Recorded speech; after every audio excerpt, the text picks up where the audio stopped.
தமிழ் உணர்வு கொண்ட இயக்குனர்கள் எல்லாருமே வந்திருந்தாங்க. அதில் சீமான நெகிழ்ந்து பேசிகிட்டு இருந்தாங்க. திரையுலகளோட அவங்க தொடர்புகள், நட்பு, இது எல்லாமே பெரிய அளவில் பேசிகிட்டு இருந்தாங்க.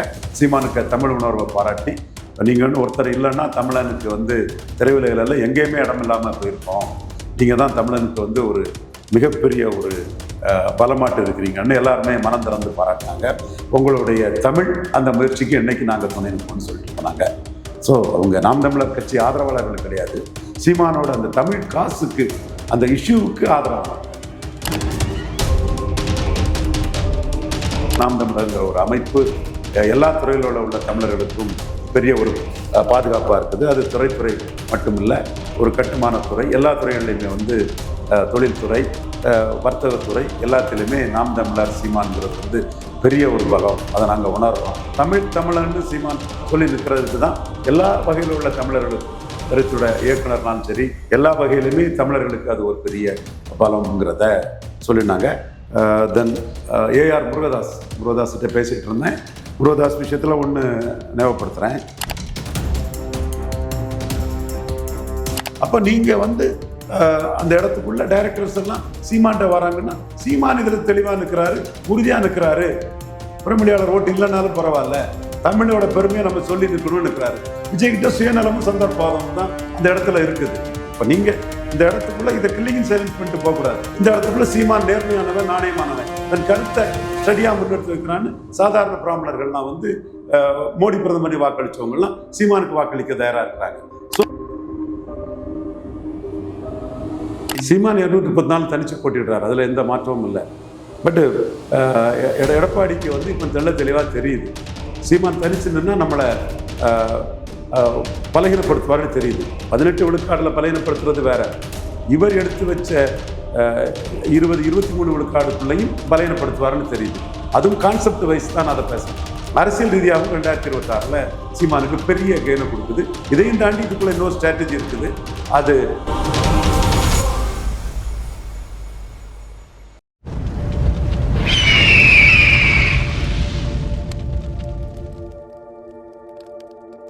அரசியல் கருட நேயர்களுக்கு வணக்கம். இன்று நம்மோட இணையும் சிறப்பு இருந்தால் அரசியல் திறனாய்வாளர் திரு ரவீந்திரன் துரைசாமி அவர்கள். வணக்கம் சார். வணக்கம் தம்பி. எப்படி இருக்கீங்க சார்? நல்லா இருக்கு தம்பி. சார், சமீபத்தில் தமிழ் திரைப்பட இயக்குநர்கள் சீமான் அவர்களை சந்திச்சிருக்காங்க. தமிழ் சினிமாவில் இப்போது சீமான் அவர்களுக்கான அந்த ஆதரவு பெருகுதா அப்படின்ற ஒரு கேள்வி எழுப்பியிருக்குது. இது சினிமாவில் மட்டும் அரசியலையும் பரபரப்பை ஏற்படுத்தியிருக்கு. எப்படி பார்க்குறீங்க சார் இது? நானும் அன்னை போயிருந்தேன். பேரரசு, இவர் லிங்குசாமி, தென் ஏஆர் முருகதாஸ்கிட்ட பேசிகிட்டு இருந்தேன். முருகதாஸ் விஷயத்தில் ஒன்று ஞாபகப்படுத்துகிறேன். அந்த சர்க்கார் படத்தில் எல்லாரும் எல்லா காலமும் ஒரே மாதிரி இருந்துட முடியாதுன்னு ஒரு அன்னைக்கு அதிமுக அமைச்சரவையில் இருந்த ஒருத்தர் முருகதாஸை மிரட்டினார்னு சொல்லும்போது அவருக்கு நான் பயிற்சி கொடுத்தேன். ஓகே, அவர் வந்திருந்தார். தென் இது சுப்பிரமணியம் சிவா, அந்த தனுஷ் படத்தில் அது நிறைய டைரக்டர்ஸ் வந்திருந்தாங்க. எல்லாருமே இந்த தமிழ் உணர்வு சீமான் இதில் பற்றுதல் கொண்டவங்க. நீங்கள் இந்த படம் டைரக்டர் நம்ம விஜய்க்கு படம் ஜனநாயகன், இதோட டைரக்டர் ஹெச் வினோத், அவரும் தமிழ் உணர்வு கொண்டவர். அவர் அன்னைக்கு வரல. மற்ற தமிழ் உணர்வு கொண்ட இயக்குனர்கள் எல்லாருமே வந்திருந்தாங்க. அதில் சீமான நெகிழ்ந்து பேசிகிட்டு இருந்தாங்க. திரையுலகளோட அவங்க தொடர்புகள், நட்பு, இது எல்லாமே பெரிய அளவில் பேசிகிட்டு இருந்தாங்க. சீமானுக்கு தமிழ் உணர்வை பாராட்டி, நீங்கள் ஒருத்தர் இல்லைன்னா தமிழனுக்கு திரையுலகில் எங்கேயுமே இடம் இல்லாமல் போயிருக்கோம், நீங்கள் தான் தமிழனுக்கு ஒரு மிகப்பெரிய ஒரு பலமாட்டு இருக்கிறீங்கன்னு எல்லாருமே மனம் திறந்து பாராட்டினாங்க. தமிழ் திரையில் உள்ள தமிழர் எழுச்சிக்காக நீங்கள் நிற்கிறீங்க, அது எல்லா தமிழ் நடிகர்களுக்காகவும் நிற்கக்கூடிய ஒரு தன்மை உங்கள்கிட்ட இருக்குது. இயக்குனர்கள், தமிழ் படம், அந்த இதுக்குள்ள இந்த பல சல்லியர்கள் விவகாரம், எல்லா இதுகளையும் நாம் தமிழர் நிற்கிறதும், நாம் தமிழருங்கிற ஒரு அமைப்பு எல்லா துறையிலோட உள்ள தமிழர்களுக்கும் பெரிய ஒரு பாதுகாப்பாக இருக்குது. அது துறை மட்டுமில்லை, ஒரு கட்டுமானத்துறை, எல்லா துறைகளிலையுமே தொழில்துறை, வர்த்தகத்துறை எல்லாத்திலுமே நாம் தமிழர் சீமான்கிறது பெரிய ஒரு பலம். அதை நாங்கள் உணர்கிறோம். அதில் ஒரு சிலர் திமுக ஆதரவாளர்களும் இருக்கிறாங்க, நான் மறுக்க வரல. பட் அவங்க தமிழன்னு சீமான் சொல்லி நிற்கிறதுக்கு தான் எல்லா வகையில் உள்ள தமிழர்களுக்கும், திரைத்துறை இயக்குனர்னாலும் சரி, தயாரிப்பாளர்னாலும் சரி, நடிகர்னாலும் சரி, கட்டுமான தொழில் இருக்கக்கூடிய பில்டர்ஸ்னாலும் சரி, மற்றபடி வர்த்தகத்துறையில் இருக்குவாங்களாம் சரி, எல்லா வகையிலுமே தமிழர்களுக்கு அது ஒரு பெரிய பலம்ங்கிறத சொல்லினாங்க. அவங்க எல்லாரும் சீமான் கூட இருந்து ஃபோட்டோ எடுத்துக்கணும்னு சொன்னாங்க. அந்த கார்டனில் வந்து ஃபோட்டோ எடுத்துக்கிட்டாங்க. உங்களுடைய தமிழ் அந்த முயற்சிக்கு என்னைக்கு நாங்கள் துணை நிற்போம்னு சொல்லிட்டு போனாங்க. ஸோ அவங்க நாம் தமிழர் கட்சி ஆதரவாளர்கள் கிடையாது, சீமானோட அந்த தமிழ் காசுக்கு அந்த இஷ்யூவுக்கு ஆதரவானாங்க. குறிப்பாக இப்போது திரையுலகத்துலேருந்து ஒரு விஜய் அவர்கள் வரும்போது விஜய் அவர்கள் திரையுலக ஆதரவு வந்து நிறைய இருக்குது அப்படின்னு சொல்லிட்டு பேசும்போது இப்போ அதெல்லாம் உதைக்கும் விதமாக வந்து இது அமைஞ்சிருக்கு. இந்த விடயத்தை எப்படி சார் பார்க்குறீங்க? விஜய் வந்து திரையுலக ஆதரவுனாலும் அவர் தமிழ்லேருந்து வந்தது தான், தெலுங்கு, மலையாளம், கன்னடம், துளுன்னு சீமான் சொல்கிறதுல அவர் கருத்து சொல்லலையே. அது அந்தணன் சகோதரர்னாலும் சரி, பிஸ்மி சகோதரர்னாலும் சரி, செய்யார் பாலு சகோதரனாலும் சரி, அவங்க வந்து இதில் விஜய்கிட்ட கருத்தை வாங்கி சொல்லணும் இல்லை. அப்போ இவங்க இயக்குனர்கள் சீமானை வந்து பார்க்குறது தமிழன்னு இருக்கிறக்காக தான் வந்து பார்க்குறாங்க. நாம் தமிழர் கட்சிக்காரங்க கிடையாது அவங்க. அப்போ விஜய் தமிழன்னு இருக்கலையே. இப்போ நீங்கள் வந்து தமிழ்லேருந்து வந்தது தான் தெலுங்கு, மலையாளம், கன்னடம்னு சொன்னால் ஜனநாயகம் படத்தை வந்து இது என்றைக்கும் ரிலீஸ் ஆகணும், வரவேற்கிறோம். அது நம்ம தொழிலுக்கு யாருக்கும் எதிரி கிடையாது, தொழிலை நம்ம பாராட்டுறோம், தொழிலுக்கு நம்ம எதிர் கிடையாது. ஜனநாயகம் படம் வந்து கர்நாடகாவிலையும் கேரளாவிலையும் ஆந்திராவிலையும் ரிலீஸ் பண்ண விட மாட்டானே. அப்போ இன்னைக்கு கமல்ஹாசன் படம் தக் லைஃப் வந்து பிரச்சனைக்குள்ளாக போது சீமான் தானே குரல் கொடுத்தாரு. அந்தன சகோதரர்கிட்டையும் கேட்குறேன், பிஸ்மி சகோதரர்கிட்டையும் கேட்குறேன், செய்யார் பாலு சகோதரர்கிட்டையும் கேட்குறேன், ஏன் விஜய் அதில் குரல் கொடுக்கல? நீங்கள் அதை கொடுத்துருக்கணுமில்ல குரல். நீ தமிழ்நாட்டில் கட்சி ஆரம்பிச்சிருக்க, தமிழக வெற்றி கழகம் ஆரம்பிக்கிற, அப்போ சீமான் சொல்லுடைய இந்த கருத்து சரிதான்னு உனக்கு சொல்ல வரலன்னா சுயநலம் தான் உனக்கு முக்கியமா? சுயநலம் தான் முக்கியமா? அல்லது தமிழுக்கு பெருமையை பற்றி உனக்கு கவலை இல்லையா? ஏன் கவலை இல்லை? அங்கே மீண்டும் தக் லைஃபுக்கு சிக்கல் பண்ண மாதிரி சிக்கல் பண்ண கமல்ஹாசன் சொன்னால என்ன தப்பு இருக்கு? கமல்ஹாசன் அது கொண்டு மன்னிப்பும் கேட்கல, ஒன்றும் கேட்கல, ஸ்டெடியாக தான் நின்னார். அப்போ நீங்கள் வந்து அந்த இடத்துக்குள்ள டைரக்டர்ஸ் எல்லாம் சீமான்ட்ட வராங்கன்னா சீமான் இதில் தெளிவாக நிற்கிறாரு, உறுதியாக நிற்கிறாரு. பிரமணியாளர் ஓட்டு இல்லைனாலும் பரவாயில்ல, தமிழோட பெருமையை நம்ம சொல்லி நிற்கணும்னு நிற்கிறாரு. விஜய்கிட்ட சுயநலமும் சந்தர்ப்பாதமும் தான் அந்த இடத்துல இருக்குது. இப்போ நீங்கள் இந்த இடத்துக்குள்ள இதை கில்லிங் சைலன்ஸ் பண்ணிட்டு போகக்கூடாது. அந்தன சகோதரனாலும் சரி, பிஸ்மி சகோதரனாலும் சரி, செய்யார் பாலு சகோதரனாலும் சரி, எனக்கு அவங்க சகோதரர்கள் தான். அந்தனெல்லாம் பார்த்தா எல்லா இடத்துலையும் நான் நல்லா பேசிக்கிடுவேன். இவர் செய்யார் பாலு என்கிட்ட நல்லா பேசிக்குவார். பிஸ்மி மட்டும்தான் என் மேலே கொஞ்சம் வன்மத்தில் பார்ப்பாப்புல. கொஞ்சம் என்னன்னு தெரியல, புரிஞ்சவங்களுக்கு புரியும், தெரிஞ்சவங்களுக்கு தெரியும். நான் அப்படி யாரையும் பார்க்கறதில்ல. எல்லா இஸ்லாமியர்களும், தேசபக்தி உள்ள இஸ்லாமியர்கள்லாம் என் சகோதரனாக தான் நான் பார்க்குறேன். அதில் எந்த மாறுபாடும் எனக்கு கிடையாது. பிஸ்மிக்கு ஏதோ என்னை பார்த்தா கொஞ்சம் இதாக தான் இருக்கும். நான் அவரை சகோதரராக தான் பார்க்குறேன். ஸோ அவங்க வந்து இந்த இடத்துக்குள்ள சீமான் மட்டும்தான் உறுதித்தன்மை இருக்குன்னு பார்க்குறாங்க. விஜய்கிட்ட உறுதித்தன்மை இல்லை, நம்பகத்தன்மை இல்லைன்னு விஜயை பார்க்குறாங்க. ஸோ அவங்க பார்வையும் தவறு. ஓகே சார், குறிப்பாக இப்போ சமீபத்தில் பாஜக முன்னாள் மாநில தலைவர் அண்ணாமலை அவர்கள் சொன்ன ஒரு விடயம் தான், சீமான் அவர்களே லேசாக எண்ணி வித வேண்டாம் அப்படின்ற ஒரு விஷயத்தை வந்து அண்ணாமலை அவர்கள் பதிவிட்டு இருந்தார். இப்போது மும்பையில் அண்ணாமலைக்கு எதிராக ஒரு பிரச்சனை வரும்போது சீமான் அவர்கள் தமிழனா ஒரு கூட நிற்போம் அப்படின்ற ஒரு விஷயத்தை வந்து சொல்லியிருக்கு. எப்படி பார்க்குறீங்க இந்த நிலைப்பாதை? அதாவது அண்ணாமலை தெளிவாக சொன்னார், சீமான் அண்ணா தனக்கு முக்கியத்துவம் இல்லாத மக்களவை தேர்தலிலே 8.5 விழுக்காடு ஓட்டு வந்துட்டார். அன்னைக்கு மோடி பிரதமர்னு சொல்லி, ஒரே குட்டையில் உரிய மட்டைகள்னு சொல்லி, முக்குலத்தோரெல்லாம் 24க்கு மேலே ஓபிஎஸ் டிடிவி சைடு வந்துடுவாங்க, எடப்பாடி எந்த காலமும் முக்குலத்தோர் ஏற்றுக்க மாட்டாங்கலாம் ஒரு கட்டமைப்பை உருவாக்கி, ஊழலுக்கு எதிரானவங்க தான் ஜெயலலிதா, ஊழல்வாதி தான் ஜெயலலிதாங்கிறதெல்லாம் பேசி ஒரு 18 விழுக்காடு வாக்க பெருந்தலைவர் காமராஜ் சொன்ன ஒரே குட்டையில் உரிய மட்டைகள்ங்கிறத முன்னிறுத்தி பசுமன் தேவரையா ஆன்மீக அரசியலுக்கு எதிராக அண்ணாவே ஓடிட்டார்லாம் சொல்லி இவர் அண்ணாமலை எடுத்த 18 விழுக்காடு வாக்குகளும் அண்ணாமலை ஒரு ஹீரோ.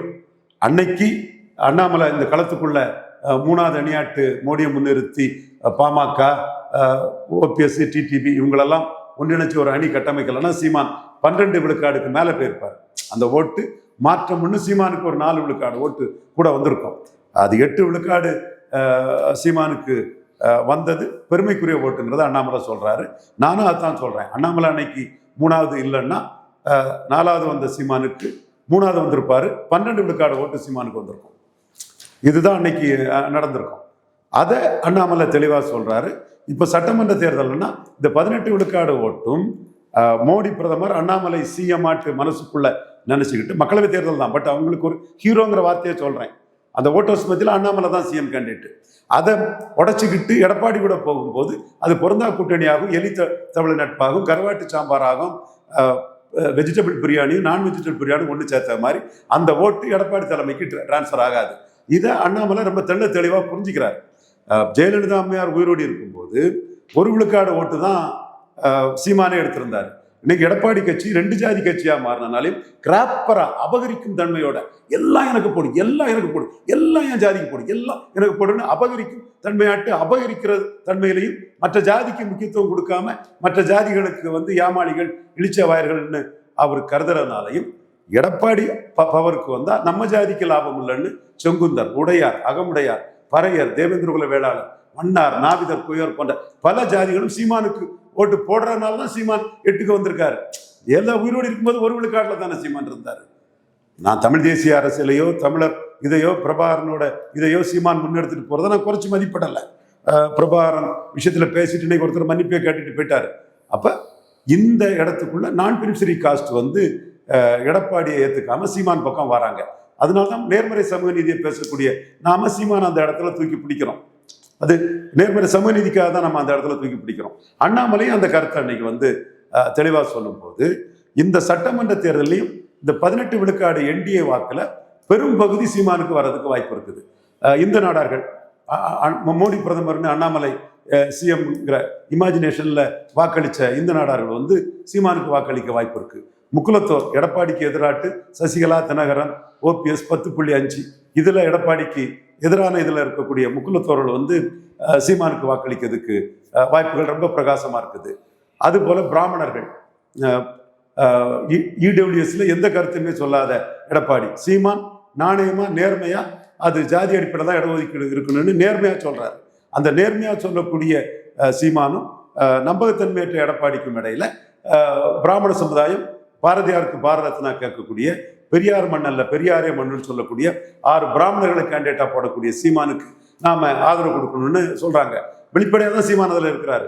இடபிள்யூஎஸ்ல எதிர்த்தாரு சீமான், ரெட்டை வேடம் போட்டாரு எடப்பாடி பழனிசாமி. அப்போ ஒரு 2-4 வியாபார பிராமணர்களை வச்சுக்கிட்டு இவர் ரெட்டை வேடத்தை மறைச்சிட்டா சாதாரண பிராமணர்கள்லாம் ஓட்டு போட்டுருவாங்கன்னு எடப்பாடி பழனிசாமி நினைக்கிறாரு. இந்த இடத்துக்குள்ள சீமான் நேர்மையானவன், நாணயமானவன், தன் கருத்தை ஸ்டடியா முன்னெடுத்து வைக்கிறான்னு சாதாரண பிராமணர்கள்லாம் மோடி பிரதமரை வாக்களிச்சவங்கலாம் சீமானுக்கு வாக்களிக்க தயாரா இருக்கிறாங்க. ஸோ அண்ணாமலையே அந்த உண்மையை புரிஞ்சுக்கிட்டாரு. 18 விழுக்காடு என்டிஏ வாக்குல பெரும்பகுதி சீமானுக்கு தான் போகுது. பட்டியல் வெளியேற்றம், தேவேந்திரகுல வேளாளர் பேர் மாற்றம், இது சீமான் தானே ஸ்டடியா நிற்கிறாரு. எடப்பாடி பழனிசாமி இதுக்குள்ள இல்லையே. அவர் OPS டிடிவி சசிகலாவுக்கு எதிராக அவரும் முக்குலத்தோர் அரசியலை வச்சுதான் நடத்துறாரு. அப்போ தேவேந்திரகுல வேளாளர் இஷ்யூ அவர் முன்னெடுக்க தயார் இல்லையே. தேவேந்திரகுல வேளாளர் எழுச்சிக்கு எடப்பாடி தயார் இல்லையே. அதே மாதிரி யாதவர் சமுதாயம் மற்ற ஆடு மாடு மேய்க்கக்கூடிய சமுதாயமும் அவர்கள் நல்ல பொசிஷன்ல இருக்காங்க, சிஎம் அந்த இதில் இருக்காங்க. பட் பாஸ்டல் கம்யூனிட்டிங்கிற லெவலில் சொல்ற சகோதரர்களை கரையாளர், கோன் எல்லாம் பெரிய லெவலில் இருக்கக்கூடியவங்களும் இருக்காங்க. பட் அடிப்படையில் ஆடு மாடுகளோட ஒரு குடும்பத்தில் ஒருத்தராக நினச்சி பழகப்படக்கூடிய ஒரு சமூகம். அந்த சமூக உணர்வை மதித்து ஆடு மாடு மேய்த்தல் அரசு தொழிலுங்கிறது மட்டுமில்லை, ஆடு மாடு மேய்க்கிறதுக்கு வனத்துறையில் தடை விதிக்கும் போதும் சீமான் களத்துக்குள்ளே போய் நிற்கிறாரு. அப்போ அவங்களும் மோடி பிரதமரை ஓட்டு போட்டவங்க அசம்பிளியில் சீமானுக்கு ஓட்டு போடுறதுக்கு வாய்ப்பு இருக்குது.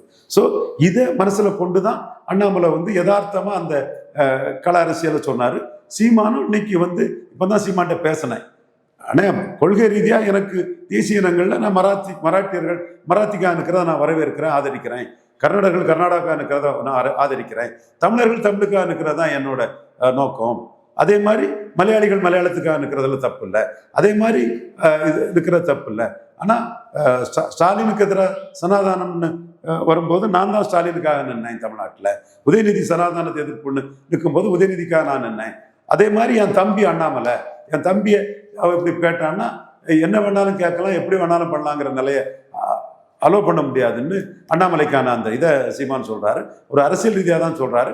என்னை பொறுத்தவரை தாண்டி அதையும் தாண்டி வாக்கு வங்கி அரசியல் அண்ணாமலை சாமானியர் இல்லை, 18 விழுக்காடு என்டிஏ ஓட்டுக்கு ஒரு ஹீரோ.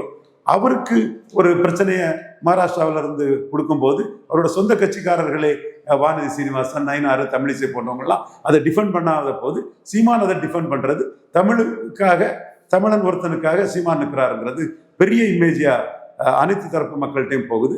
சீமான் நியாயமா கரெக்டா எதுனாலும் செய்வாருங்கிற ஒரு தோற்றம் தெளிவாக வருது. அது அரசியல் ரீதியாகவும் 2026 சீமானுக்கு பெரிய கெயினை கொடுக்குது. இதையும் தாண்டி இதுக்குள்ள இன்னொரு ஸ்ட்ராட்டஜி இருக்குது. அது காலம் வரும்போது அது வெளிப்படும். குறிப்பாக சார், இப்போ அந்த 18% வாக்குகளை எப்படியாச்சும் நம்ம பக்கம் கொண்டு வர வேணும்னு சொல்லிட்டு எடப்பாடி அவர்கள் வந்து கூட்டணி அமைக்கிறாரு. இப்போ அண்ணாமலை அவர்கள் இப்படி சொல்லிக்கிறது எடப்பாடி அவர்களும் ஒரு பேக் ஃபயர் ஏற்படுத்திருக்காங்க சார். நிச்சயமா அந்த 18% விழுக்காடுக்கு உரிய இடத்தை கொடுக்கணும்னு தான் அமித்ஷா கேட்குறாரு.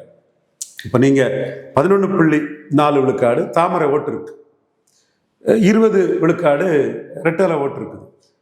சீமானும் பிஎம் கேண்டிடேட் இல்லாமல் தான் எடப்பாடியை பலவீனப்படுத்தி இருக்கிறாரு. தென் மாவட்டத்தில் 30,000 ஓட்டு எடப்பாடியோட சீமானுக்கு அதிகம்.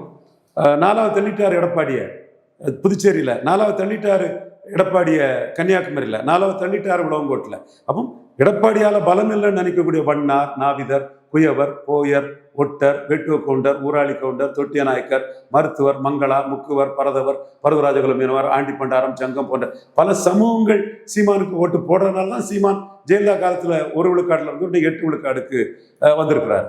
இதை அண்ணாமலை பார்க்குறார். அண்ணாமலை என்ன சொல்றாருன்னா, அவர் பாராளுமன்றம் வேற சட்டமன்றம் வேறங்கிறதெல்லாம் கதை நடக்காது. அப்படின்னா சீமானுக்கு கீழே ஏன் போனாருங்கிறத பிஎம் கொஸ்டினா வைக்கிறார். மோடி கிட்ட அதை கொஸ்டினா வைக்கிறாரு. அமித்ஷா கூட சில இடங்கள்ல அந்த கொஸ்டினை ஏத்துக்கிற மறுக்கிறாருங்கிறாங்க. மோடி ஏத்துக்கிறாரு அந்த கொஸ்டினை. அது நியாயம் தானே அண்ணாமலை கேட்கறது? ஆடிட்டிங் சொல்றது நியாயம் தானே? அப்போ நீங்க எப்படி பலத்துக்குரிய சீட்டு தராம இருக்க முடியும்? அப்போ 2 ரெட்டலைக்கு ஒரு தாமரை வேணும்னு அண்ணாமலை கேட்கிறாரு. அது சீட் தராதான் இப்போ அவங்கள்ட்ட பெருசா உருவெடுத்து நிற்குது. என்ன சீட்டு கொடுக்க போறாருங்கிறத நம்ம பொறுத்திருந்து பார்க்கணும். இதுல அண்ணாமலை மோடிக்காக தெளிவா நின்று பலத்துக்குரிய சீட்டை வாங்கிடணும்னு நிற்கிறார். குறிப்பாக கடந்த முறை நீங்கள் சொன்ன ஒரு விவகாரம் வந்து ஒரு கேள்வியே மக்கள் மத்தியிலே ஏற்படுத்தியிருக்கு. எடப்பாடி அவர்கள் இன்னமும் வந்து சீமான் கிட்ட வந்து பேரம் பேசுறதுக்கான தூது அனுப்பிட்டு தான் இருக்காரு அப்படின்ற ஒரு விஷயத்த வந்து சொல்லியிருந்தீங்க. எதன் அடிப்படையில் இது நடக்குது? இந்த தேர்தலில் வந்து கூப்பிட்றாரா இல்லை எதிர்காலத்தில் கூப்பிட்றாருன்ற கேள்வி. சீமான் 234 தனிச்சு போட்டிடுறாரு, அதில் எந்த மாற்றமும் இல்லை. பட்டு எடப்பாடிக்கு வந்து இப்போ தெளிவாக தெரியுது, சீமான் தனிச்சு நின்னா நம்மளை பலகீனப்படுத்துவாருன்னு தெரியுது. 18 விழுக்காடுல பலகீனப்படுத்துறது வேற, இவர் எடுத்து வச்ச 20-23 விழுக்காடுக்குள்ளையும் பலகீனப்படுத்துவாருன்னு தெரியுது. அதுவும் கான்செப்ட் வைஸ் தான் நான் அதை பேசுறேன். ரங்கராஜ் பாண்டேக்கு கான்செப்டை பற்றியே தெரியாது, எதுவும் கான்செப்டை பற்றியே தெரியாது.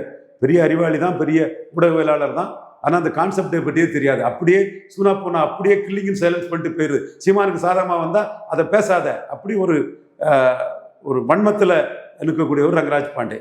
தமிழுக்கு ஒரு நல்லுலகில் நான் சொல்றது சரியா தப்பாங்கிறத நடுநிலையாளர்கள் இதை பாருங்க. 2024 மக்களவை தேர்தலில் எடப்பாடி பழனிசாமி காங்கிரஸும் தமிழ்நாட்டுக்கு தேவையில்லாத அணி, பாஜகவும் தேவையில்லாத அணின்னு சொன்னாரா இல்லையா? அது பிறகு என்னத்துக்கு மக்களவையில் போறாத ஒரு ரங்கராஜ் பாண்டே என்ன டேஷுக்கு அவர் சட்டமன்ற தேர்தலில் பாஜக கூட கூட்டணி போறாரு? ரங்கராஜ் பாண்டே சொல்லுங்க. அப்போ மக்கள் ஏமாளின்னு நினைக்கிறீங்களா ரங்கராஜ் பாண்டே? அப்போ சீமான் தான் லீடர், உறுதியா நிற்பான்னு நினைப்பானா இல்லையா? மக்கள் நினைப்பானா இல்லையா? பாண்டே சொல்லுங்க பாண்டே, மக்கள் நினைப்பானா இல்லையா? ரங்கராஜ் பாண்டே தண்ணி தெளிச்சு ரங்கராஜ் பாண்டே பண்ண தப்புக்கு அடிச்சுக்கிட்டே இருக்கணும், அப்போதான் புத்தி வரும். தம்பி சொல்லுங்க தம்பி, என் தம்பி தான் வெல்விஷர் தான், நல்லா இருக்கணும், அவன் வெப்பு நல்லா போகணும், அதெல்லாம் நமக்கு மாற்றம் இல்லை. அப்ப நீங்க இதை உண்மையை மறைக்கிறீங்க. பட் மக்களுக்கு தெரியுமா தெரியாதா? எடப்பாடி லீடர்ஷிப் குவாலிட்டியில ஸ்டெடியா இருக்காதவர், ஒரு சிறத்தன்மை இல்லாதவர், ஒரு பல்ட்டி அடிக்கக்கூடியவர், படுத்தே விட்டானு படுக்கக்கூடியவர். சீமான் நிமிர்ந்து நிற்கிறாரு, காங்கிரஸும் பாஜகவும் நாட்டுக்கு தேவையில்லாத அணின்னு தெளிவா நிற்கிறாரு. அடுத்து ரங்கராஜ் பாண்டே பீகாரி பிரதர் பண்ணக்கூடிய இன்னொரு தப்பே நான் சொல்றேன். தம்பி விக்கிரவாண்டியில எடப்பாடி நின்றுருக்கணும். யானுக்கல்ல 10.5 பற்றி அவருக்கு ஒரு ஸ்டெடினஸ் இல்லை. இன்னைக்கே வன்னியர் சமூக மக்கள் வந்து எடப்பாடிக்கு இரட்டை வேஷத்தை உணர்றாங்க. அதுவும் இவங்க விருதாம்பிகை குரு பாமக அவங்க போகும்போது பெண்கள்லாம் வந்து தெளிவாக வந்து எடப்பாடிக்கு இரட்டை வேஷத்தையும் உணர்றாங்க. அந்த 10.5 விவகாரத்தில் எடப்பாடிக்கு இரட்டை வேஷத்தையும் அவங்க உணர்றாங்க. நீங்கள் 10.5 விஷயத்தில் ஒரு கருத்து சொல்ல நேரிடுங்கிறதுக்காக விக்கிரவாண்டி களத்தை விட்டு ஓடுறீங்க. அப்போ சீமான் வந்து போலரைசேஷன் நடக்கும், 3வது பேரும்னு எடப்பாடி ஓடுறாரு. சீமான் ஓடாமல் களத்துக்குள்ள நிற்கிறாருல்ல. அடுத்து ஈரோடு கிழக்கு களம், ஈரோடு கிழக்கு களத்திலையும் எடப்பாடி ஓடிடுறாரு. சீமானுக்கும் அவருக்கும் வித்தியாசம் இருக்காதுன்னு. இதுவும் ரங்கராஜ் பாண்டேக்கு நான் இன்னும் பீகாரி பாண்டேக்கு நான் இன்னும் தெளிவாக சொல்கிறேன். பாண்டே பாண்டே பாண்டே பாண்டே முதல்ல நடந்த ஈரோடு கிழக்கு இடைத்தேர்தலுக்கு முன்னாடி சீமான் எடுத்தது 1 விழுக்காடு ஓட்டு. எடப்பாடியும் பாஜகவும் ஒன்னாதான் நின்னாங்க. எடுத்தது 25+5 30 விழுக்காடு ஓட்டு. பாண்டே அப்போ பழனிக்குமாருங்கிற தேர்தல் ஆணையரை பயன்படுத்தி தமிழக முதல்வர் மு க ஸ்டாலின் அவர்கள், தம்பி தமிழ் தேசியத்தின் லட்சணத்தை பார்த்தாயா, வெறும் 1 விழுக்காடு வாக்குகள், தினகரனுக்கு வாக்கு அதிகம், பாஜகவுக்கு 3வது இடம்னு எக்ஸ்போஸ் பண்ணாரு சீமான. அப்போ மனுஷபுத்திரன், ராஜீவ்காந்தி எல்லாம் என்கிட்ட விவாதத்திலே வந்தாங்க. அப்போவே இது கன்ஷிராம் டைப் பார்ட்டிங்க, உள்ளாட்சி தேர்தலாம் இந்த கட்சி ஓட்டு எடுக்குன்னு நீ எதிர்பார்க்க முடியாது. உள்ளாட்சி தேர்தலில் பல கேண்டிடேட் இருப்பாங்க, எல்லா சமூகமும் வருவாங்க, அதில் வாய்ப்பு இல்லைன்னு நான் சொன்னேன். பட் அவங்க என்ன கிண்டல் பண்ணாங்க, கேலி பண்ணாங்க. ஸ்டாலினும் பழனிக்குமாரை வச்சு அதை எக்ஸ்போஸ் பண்ணார். இடைத்தேர்தல் வருது. சீமான் 1 விழுக்காடுல இருந்தவர் 6.3 விழுக்காடுக்கு போயிட்டாரு.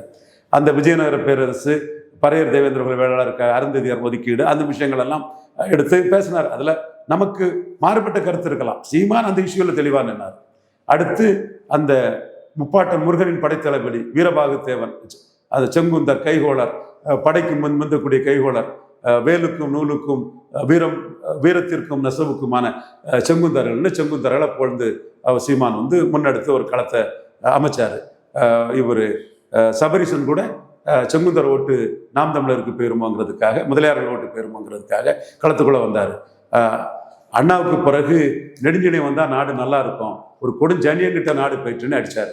சீமான் 6.3 விழுக்காடு ஓட்டு வந்துட்டார். எடப்பாடி 2000 ரூபா கொடுத்து, இதே செங்கோட்டையன் தான், டெல்லி அதிரம், எம்ஜிஆருக்கு திண்டுக்கல், எங்களுக்கு இது ஈரோடு கிழக்குனார்.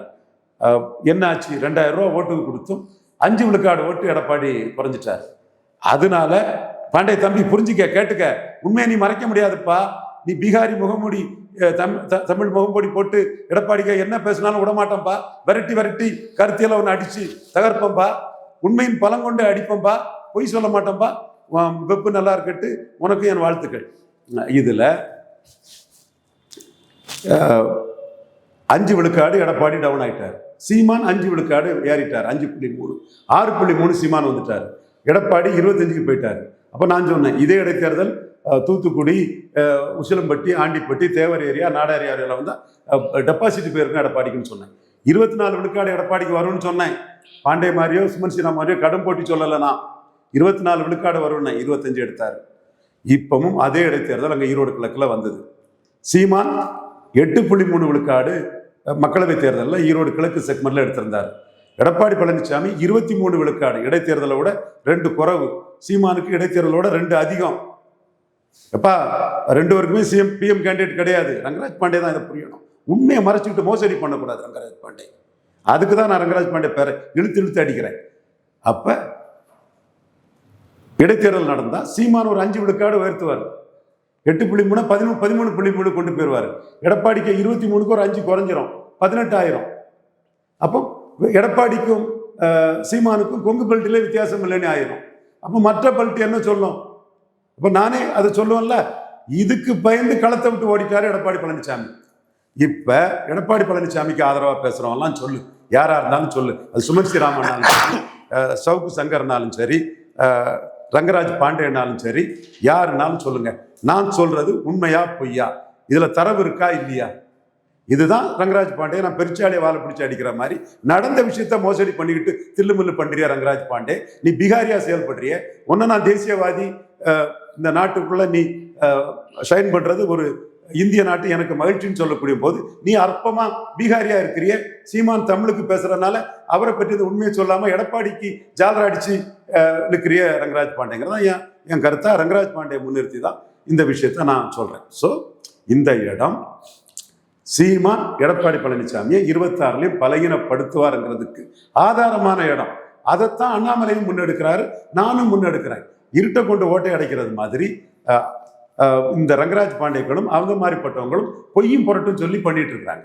அதை நான் எக்ஸ்போஸ் பண்றேன். மற்றபடி ஐ லவ் ரங்கராஜ் பாண்டே, என் தம்பி தான், அவன் எனக்கு அவனோட வெல்விஷர் தான், அதுல எந்த மாற்றம் இல்லை. இந்த இடத்துக்குள்ள நான் பெனிஃபிஷரி காஸ்ட் எடப்பாடியை ஏத்துக்காம சீமான் பக்கம் வராங்க. அதனால்தான் நேர்மறை சமூக நீதியை பேசக்கூடிய நாம சீமான் அந்த இடத்துல தூக்கி பிடிக்கிறோம். அது நேர்மறை சமூக நீதிக்காக தான் நம்ம அந்த இடத்துல தூக்கி பிடிக்கிறோம். அண்ணாமலையும் அந்த கருத்தை அன்னைக்கு தெளிவாக சொல்லும் போது இந்த சட்டமன்ற தேர்தலையும் இந்த 18 விழுக்காடு என்டிஏ வாக்குல பெரும் பகுதி சீமானுக்கு வர்றதுக்கு வாய்ப்பு இருக்குது. சார் பல்லர்களுக்கு தெளிவாக வந்துச்சு. நேரத்துக்கு மிக்க நன்றி சார்.